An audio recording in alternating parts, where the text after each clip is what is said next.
আসসালামু আলাইকুম। বাংলাদেশ বেতার, রাজশাহী। স্থানীয় সংবাদ পড়ছি নূরজাহান বন্যা। রাষ্ট্রপতি মোহাম্মদ শাহাবুদ্দিনের সাথে সাক্ষাৎ করেছেন সেনাবাহিনী প্রধান জেনারেল ওয়াকারুজ্জামান।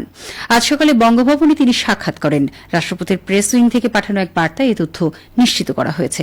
সাক্ষাৎকালে সেনাবাহিনী প্রধান বাহিনীর সার্বিক কার্যক্রম সম্পর্কে রাষ্ট্রপতিকে অবহিত করেন।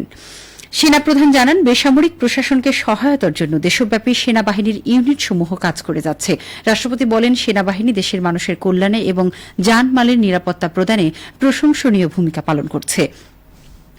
ভবিষ্যতে প্রাকৃতিক দুর্যোগ সহ দেশ ও জনগণের যে কোনো প্রয়োজনে সেনাবাহিনী জনগণের পাশে থাকবে বলে তিনি আশা প্রকাশ করেন।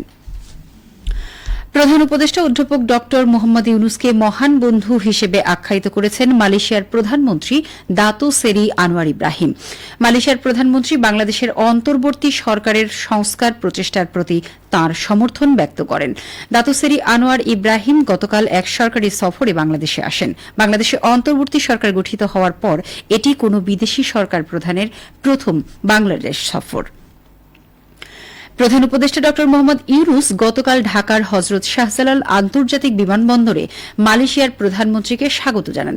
এ সময় মালয়েশিয়ার প্রধানমন্ত্রীকে গার্ড অব অনার, গান স্যালুট ও লাল গালিচা সংবর্ধনা দেওয়া হয়। সফরকালে দুই নেতার মধ্যে একান্ত বৈঠক ও দ্বিপক্ষীয় বৈঠকের মাধ্যমে সফরের আনুষ্ঠানিক কার্যক্রম শুরু হয়। বৈঠকের সময় দুই নেতা দীর্ঘস্থায়ী দ্বিপক্ষীয় সম্পর্ককে পুনরুজ্জীবিত করতে তাদের দৃঢ় প্রতিশ্রুতি পুনর্ব্যক্ত করেন এবং ডেটা সায়েন্স, সেমিকন্ডাক্টর, কৃত্রিম বুদ্ধিমত্তা, অর্থ, স্বাস্থ্য, উচ্চশিক্ষা, কৃষি, জ্বালানি, প্রতিরক্ষা ও হালাল অর্থনীতি সহ সহযোগিতার সম্ভাব্য ক্ষেত্রগুলো নিয়ে আলোচনা করেন। উভয় নেতা শিগগিরই মুক্ত বাণিজ্য চুক্তি এফটিএ নিয়ে পরবর্তী দফা আলোচনা করতে সম্মত হন। আগামী বছরের শুরুতে পররাষ্ট্রমন্ত্রী পর্যায়ের যৌথ কমিশনের বৈঠকে বসতেও সম্মত হন তাঁরা। পরিকল্পনা এবং শিক্ষা উপদেষ্টা ওয়াহিদ উদ্দিন মাহমুদ বলেছেন, বর্তমান তরুণ প্রজন্ম ছাত্র রাজনীতির নামে চরম অপরাজনীতির সাথে যুক্ত। তাই তাদেরকে সুস্থ ধারার মানবিক রাজনীতি করার আহ্বান জানানো হচ্ছে। তিনি আজ রাজধানীর ওসমানী স্মৃতি মিলনায়তনে বিশ্ব শিক্ষক দিবসের আলোচনায় অংশ নিয়ে এ আহ্বান জানান। ওয়াহিদ উদ্দিন মাহমুদ বলেন, যে কোনো বিশ্বমানের বিশ্ববিদ্যালয়ে ছাত্র শিক্ষকদের জন্য কিছু আচরণবিধি থাকে। বাংলাদেশেও তেমন আচরণবিধি তৈরি করা সম্ভব।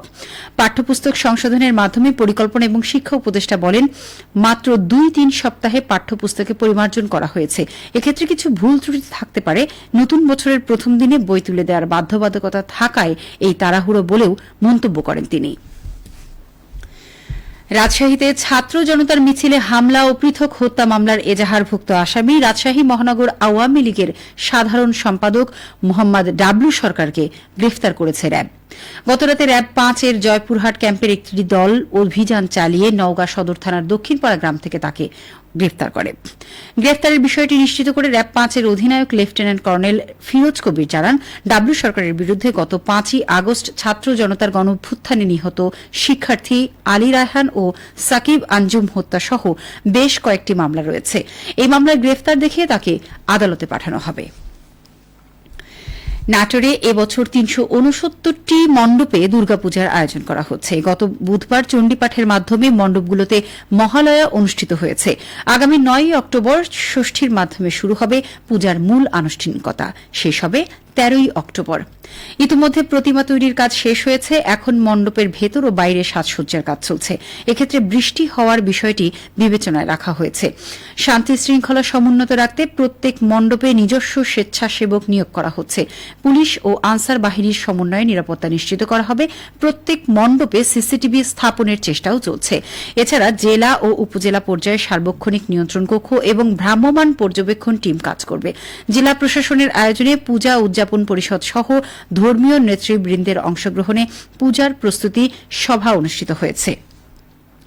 শান্তিপূর্ণ পরিবেশে পূজা আয়োজনে সব রকমের প্রশাসনিক ব্যবস্থা গ্রহণ করা হয়েছে বলে জানিয়েছেন ভারপ্রাপ্ত জেলা প্রশাসক মোহাম্মদ মাসুদুর রহমান। সবশেষে আবহাওয়া। আজ দুপুর ২টায় রাজশাহীতে তাপমাত্রা ছিল ৩৩.২ ডিগ্রি সেলসিয়াস। এ সময় বাতাসে আপেক্ষিক আর্দ্রতার পরিমাণ ছিল ৬৮%। রাজশাহী ও পার্শ্ববর্তী এলাকায় আজ সূর্যাস্ত সন্ধে ৫টা ৪৮ মিনিটে। সংবাদ শেষ হল। আমাদের পরবর্তী সংবাদ বিকেল ৪টা ৫ মিনিটে।